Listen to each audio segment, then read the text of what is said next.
Volvemos con el ingeniero Alfredo Guzmán, revisando y reflexionando de cómo se modernizó un importante sector de nuestra economía, las telecomunicaciones. Ingeniero, rápidamente, ¿cuáles fueron los grandes retos en el proceso preparatorio para la modernización del sector?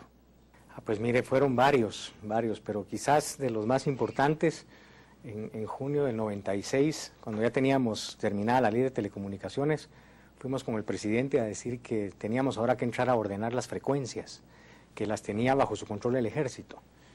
Pensamos que iba a ser en realidad traumático el evento. Me recuerdo haber ido con el presidente y me dijo, ¿qué es lo que necesitas? Bueno, pues que le diga al ejército que me pase las frecuencias. Inmediatamente tomó el teléfono, llamó al general Balcón y giró sus órdenes, y fueron ejecutadas a cabalidad. Y pudimos entrarle a ordenar todas las frecuencias, que era secreto de Estado, quién tenía frecuencias y quién no. Eso por un lado. Por otro, el rebalanceo de tarifas que tuvimos que hacer en febrero del 97, porque Guatel daba gratis casi las llamadas locales y muy alto el precio en la larga distancia, y tuvimos que rebalancear esas tarifas.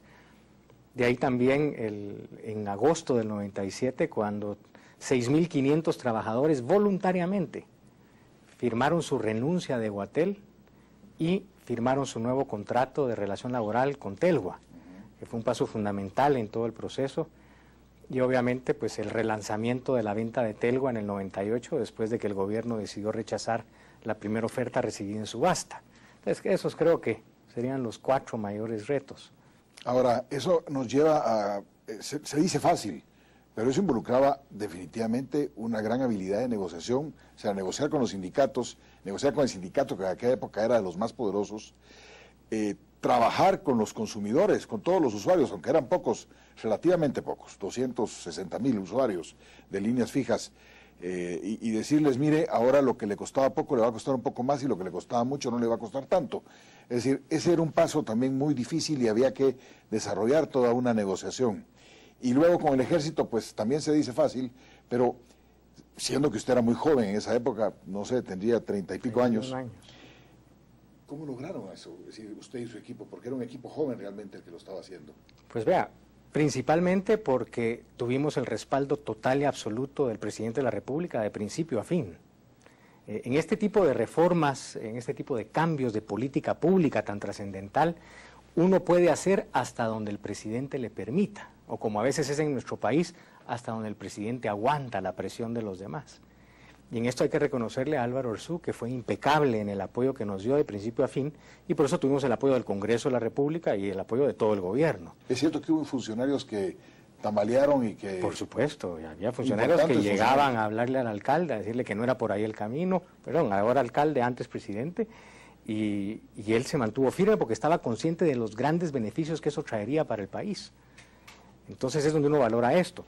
Y dos, tuvimos el concurso de una enorme cantidad de gente profesional, clara del destino a donde íbamos, donde pudimos integrar varios equipos de trabajo. En esto es muy peligroso mencionar nombres, pero no podría yo dejar de mencionar gente como Giovanni Musella, gente como Mauro Monterroso, como Freddy Pineda, Eduardo Mayora, Giancarlo Ibargüen, Carmen Urizar, en fin, gente, Belisario Montepeque, mucha de la gente que conformó estos equipos y que trabajaba horas de horas cada día para la consecución del fin. Usted sabe que yo soy un absoluto defensor de la libertad de prensa y prefiero el exceso de la prensa a coartar su libertad. Sin embargo, hay que reconocer que los medios de comunicación, fueron el vehículo que utilizó la oposición y algunos sectores interesados, que tenían interés en que no se privatizara o se modernizara el sector, y usted estuvo bajo mucha presión. Es decir, ¿cómo logró soportar? Porque fueron 4 años, lo dije en mi introducción, 4 años de un linchamiento público a la política pública y a las personas. Bueno, pues mire, fueron tiempos difíciles, obviamente. La prensa se ensañó en contra de mi persona por el proceso y no por mí, sino por cobrarle facturas al entonces presidente Arzú por las diferencias que tenían, y que se las siguen cobrando, ¿verdad? Ahora también él en la alcaldía le siguen pasando facturas, pero sí fue un ensañamiento, al punto que durante todo el proceso, en lo personal me tocó enfrentar más de 40 procesos judiciales, donde esos 40 juicios todos hicieron titulares de prensa, no uno, varios.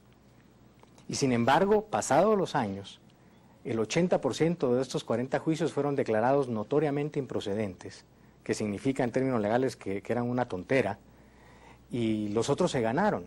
Y ninguno de estas sentencias finales fue publicada por ningún medio de comunicación. Entonces, fueron momentos... O sea, las absoluciones no fueron publicadas, pero la condena pública era la que querían que quedara. Rápidamente, ¿cuál es la gran lección que nos deja? ¿Cuál es la gran lección que le deja a usted? Pues yo creo que la gran lección que ojalá podamos sacar de todo esto es que las ideas son las que cambian nuestro mundo. Son las ideas las que van a cambiar a nuestra Guatemala. ¿Por qué? Porque los pensamientos se vuelven realidad. Y eso es especialmente importante en política pública. Por eso es que tenemos que tener como guatemaltecos tanto cuidado por quién votamos en las elecciones, ahora que estamos en un proceso eleccionario. Porque las ideas de la gente a la que llevemos a esos puestos son las que van a repercutir en la creación de nuestra realidad. Y aquí es donde usted me podrá decir, bueno, pero ¿cómo sabemos cuáles son las ideas de los candidatos si a los políticos no les gusta hablar? Hay una manera muy sencilla de conocer las ideas de cada candidato y es ver cuáles son sus obras, qué han hecho. Y alguien dirá que tiene que ver las obras con las ideas. Tiene que ver todo, porque para que una obra esté ahí, significa que alguien la pensó, alguien la moldeó y alguien la adecuó y la convirtió en realidad. Por eso es que ahora que estamos en esto hay que volver a ver a los candidatos y hay que decir, bueno, ¿qué han hecho estas gentes por Guatemala? ¿Qué nos han dejado? A algunos se les conoce por su publicidad y por sus vallas, a otros por sus obras. Y aquí, para ser justo, sí tengo que mencionarle el tema de Álvaro Arzú, porque él ha sido un hombre de grandes obras, porque es un hombre de grandes ideas y ha tenido esa capacidad de convocar a gente también con grandes ideas. En breve tiempo, que nos queda muy poco, ¿cómo le gustaría ser recordado a usted y por quién? La pregunta del millón, pues yo lo que le diría es, me gustaría ser recordado como alguien que para cumplir la tarea que le encargaron fue más allá del deber. Porque la realidad que se cumplió a un alto costo personal. Y de quién quiero que me recuerde de esa forma, pues las gentes que son más importantes para uno, que son sus propios hijos. Que ellos vean que su padre hizo un sacrificio para dejarles un mejor país y que ese es el reto de ellos. Ahora, ¿qué van a hacer ellos para dejarle un mejor país a sus hijos? Muchas gracias por esta entrevista, ingeniero. Valiente en haber venido después de esos 4 años de haber recibido tanto palo. Guatemala tiene mucho que agradecerle. Vamos a regresar para mis conclusiones en Destino 2011. Tras escuchar las palabras del ingeniero Alfredo Guzmán, se hace clara la enseñanza que su historia nos deja. Sin desafiar los paradigmas no hay evolución. En su momento, el reto para este ingeniero fue desafiar todo cuanto ocurría a su alrededor respecto del tema de la telefonía.